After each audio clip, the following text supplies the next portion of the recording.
Iki ana buta tekan kene. Kowe buta tekan kene. Kowe sapa?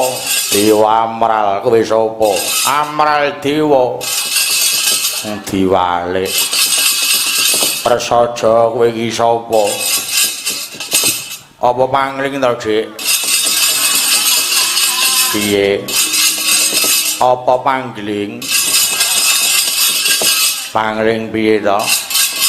Kowe iki sapa? Oh, sasake pangling tenan. Lho. Oh, nuwun sewu, nuwun sewu. Wis ora apa-apa iki. Biasa. Nyuwun pangapunten. Aja basa, buta kok basa. Ora sah basa. Mboten basa, ora apa-apa. Gak apa-apa. Janji-janji. Aku ngamuk, aku yo ngamuk. Ayo bareng-bareng. Ora basa kok keku. Engko sareng engko. Aja basa. Iki sruh ngene. Buta kok basan-basanan ora patut. Wis yo diamuk yo diamuk, diamuk bareng. Wah.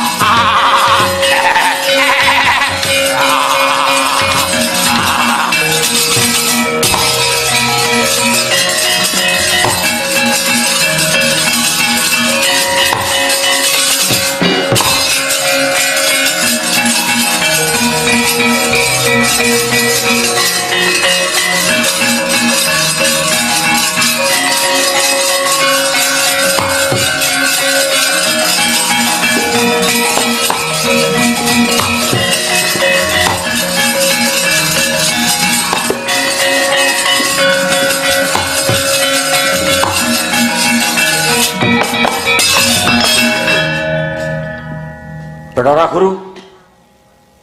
Bro. Pancen aku tekan kene arep goleki kowe. Diseneni neh. Kene ngapa jane? Aku niat ngadepi kowe kuwi, Manik Maya. Kowe pancen dewa sing ora idep isin. Nonton lelakonmu tegese pancen kowe iki luput. Kowe luput. Saben-saben kayangan geger kowe mesti nyambat ndaraku Pandhawa. Ning sebab apa? Wektu dina iki ndaraku Werkodara medharake kawruh panunggal. Sing suwarasane mung kanggo ngelingke titahing Madyapada. Kudune kowe malah matur nuwun. Yen Ndara Werkodara medharake kawruh panunggal kuwi ngajari titah supaya ngerti yen dewa kuwi sapa.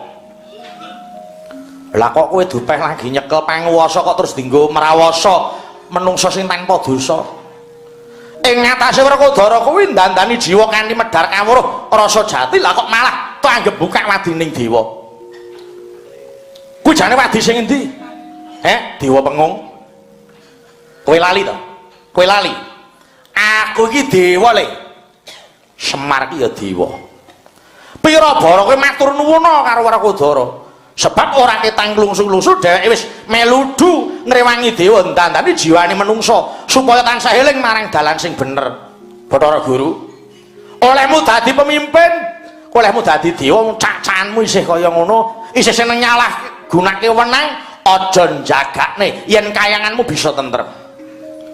Kowe dadi dewa kuwi aja ndadak mikir karo sedulure dhewe.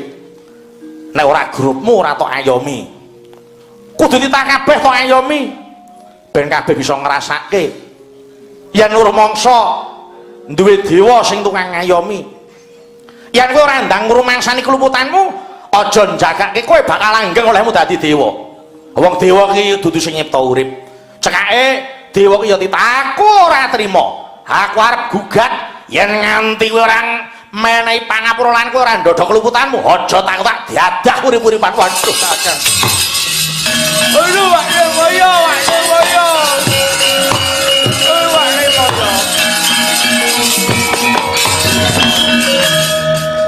ulun dodeng keluputan ulun Kakang Ismaya. Wakne moyo aku ya kleru wakne moyo. Sing gedhe pangapuramu ya wakne moyo. Kowe kuwi dadi pujangkaning dewa kudune ngelingke kok malah dadak melu. Aku goblok panen. Aku bodoh panen wakne moyo. Diapura ya wakne moyo ya. Kakang Ismaya ulun dereh keluputan ulun banjur kudu kepiye nebus kelawan keluputan ulun iki.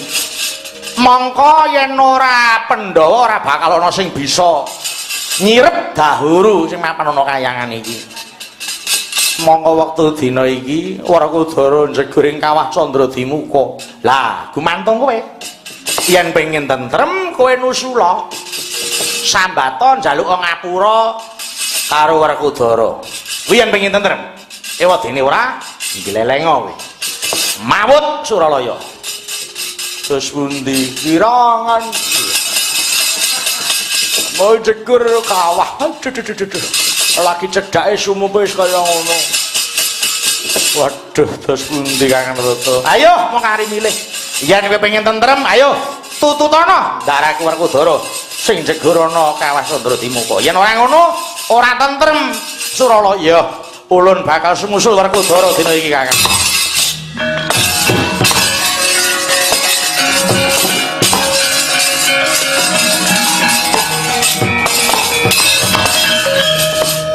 Kawai panas. Bathara Gurah nyemplung kawai panas. Dadi panas meneh.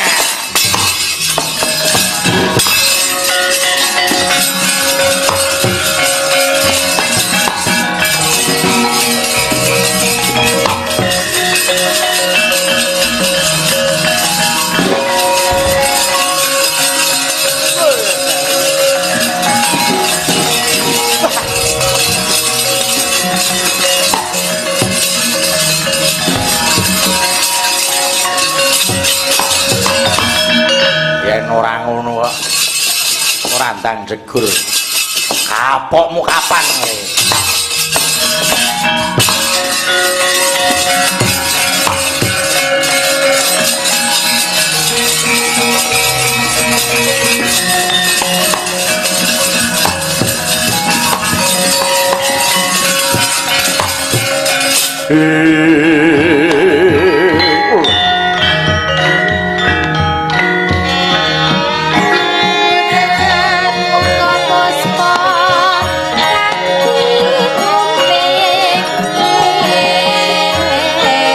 Sapating sun tumiling anglati puspita metemintah kang warni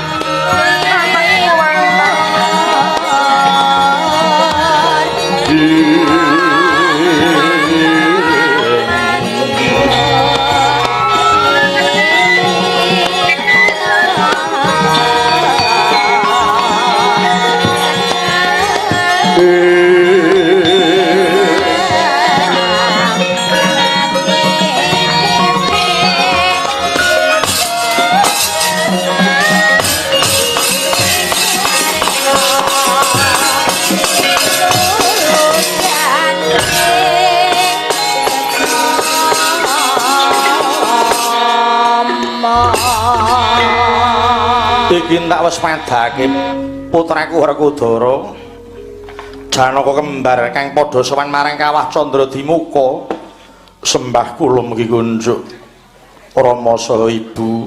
Bekti kula ngatur Rama Ibu, bekti kula katur Rama Ibu. Pandhu bapakku, madrim ibuku, sembah sungkemku katur. Iya nggih kabeh. Putraning ingsun tampa pangabektimu kulup padha sajarwa kepiye nalare dene kita padha sumusuh marang pun bapa ana ing kene Warakudara. Pandhu bapakku, mulane aku temeka kene sabab aku nampa paukuman saka Bathara Guru. Luput apa? Aku diluputke jalaran wani gelar kawruh panunggal kawruh ing wong urip.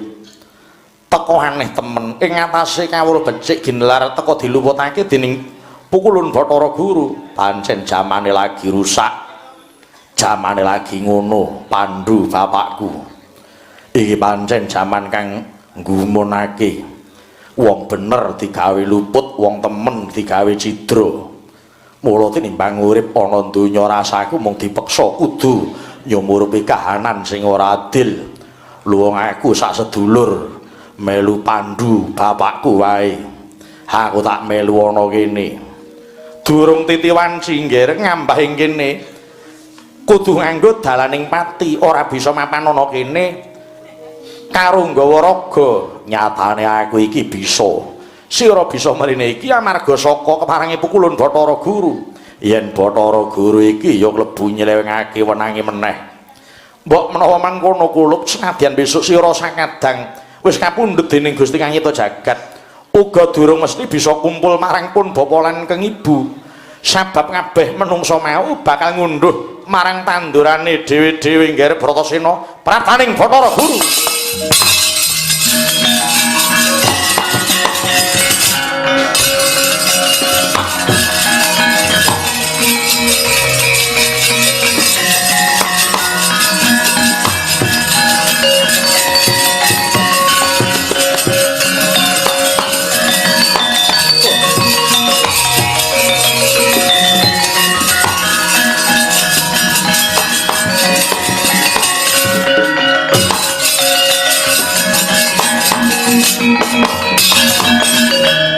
Menika Pukulun Bathara Guru saha Sang Hyang Narada ingkang rawuh wonten madyaning kawah.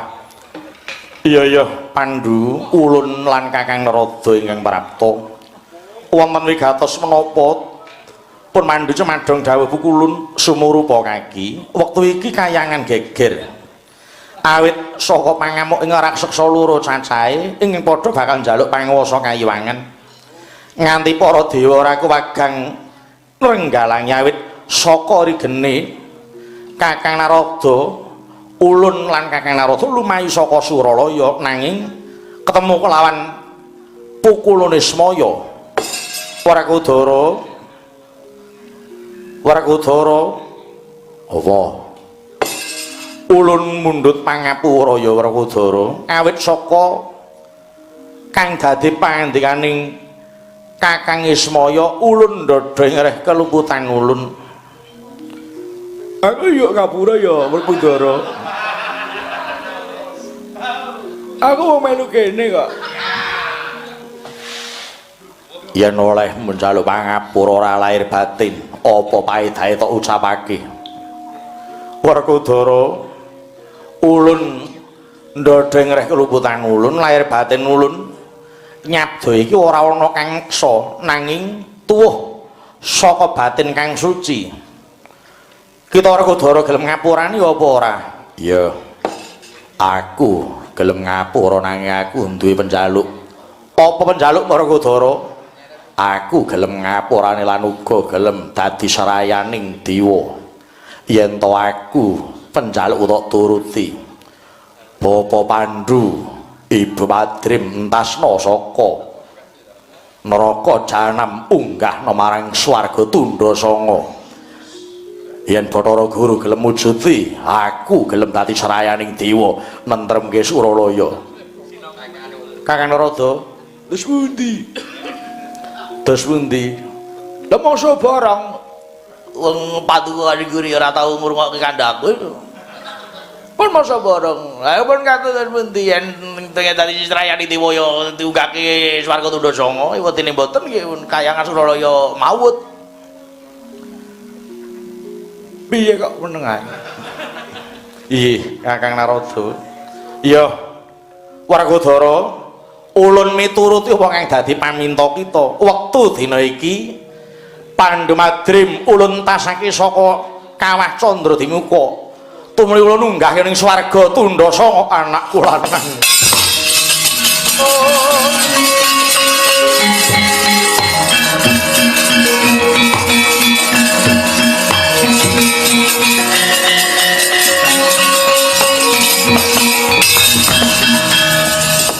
Anakku lanang Werkudara.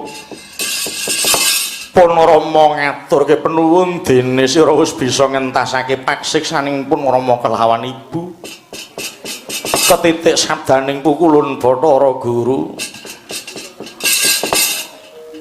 pun Rama bakal nggawe ning swarga tundha sanga lamun ta ora ana pandongane anak kang bisa netepi darmaning putra put kuwi ngentas tra kuwi neraka anak dadi juru pangentas kasangsaraning bapa biyung mokal kasembadan lamun ta ora ana anak kang pantes kanggo patuladan kaya dene sira Werkudara. Iya. Iki wis dadi kewajibanku mikul dhuwur mendem jero karo wong tuwa. Pandu. Duh, Pandu. Terus pundi pukulun? Ing kene jeneng kita kudu bombong. Awit Werkudara wis bisa kena kanggo patuladan tumrap satriya ing Madyapada. Nggone tansah nengenake marang mikul dhuwur mendem jero kelawan wong atuwane. Kang Mangkura aja dadak kesulayuh.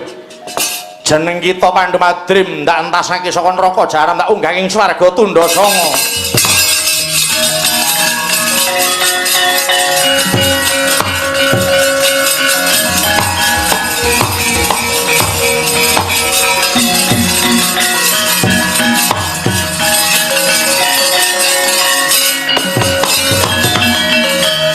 Banget panarimaku Bathara Guru mituruti kang dadi karepanku kang mangkono Werkudara mara diagi tentremna swasana Suralaya saka pangamuk ing Buthara loro ya aista gawe jlamprong kembar nyututna sak lakuku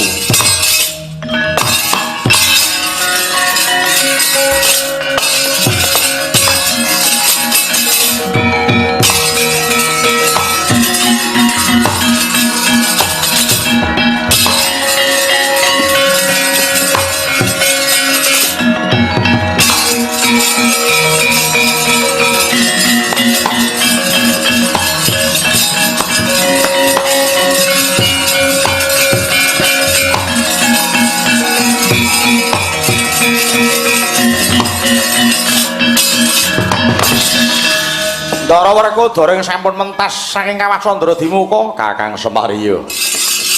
Bathara Guru ndodho ing reh keluputane. Jaluk pangapura lan Werkudara. Wong urip ing Madyapada kudu ngenake rasa pangapura. Aja nganti kegawa gething buru sengit selawase urip. Mundak ora tentrem pikire. Bagus sampeyan. Lah terus badhe tindak pundi?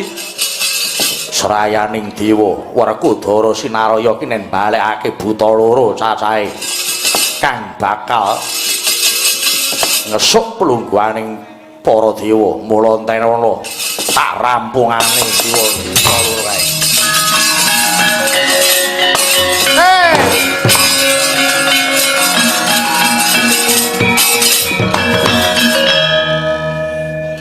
Waton mangkat ora taren karo panitia. Den Kakang Semarapa. Menika kakangku bakal kuwirangan nek mung nampa mentah dikongkon Bathara Guru. Mokal lamun to Kakang Mas Werkudara kalah lawan buta loro. Awit buta menika ora sabayaning buta. Mangkono nggih. Buta loro kuwi sapa? Lho. Lho. Ora krungu. Lho. Apa ya? Nggih. Mabuktake. Mengenang anti kula goroh mang jajake. Tak buktake dina iki.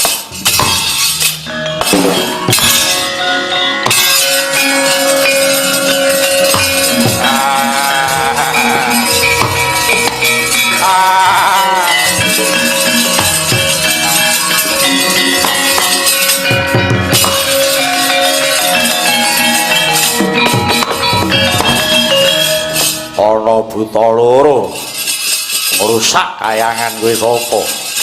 Aku Dewa Amral. Aku Amral Dewa. Oh. Wirang galak. basa ae.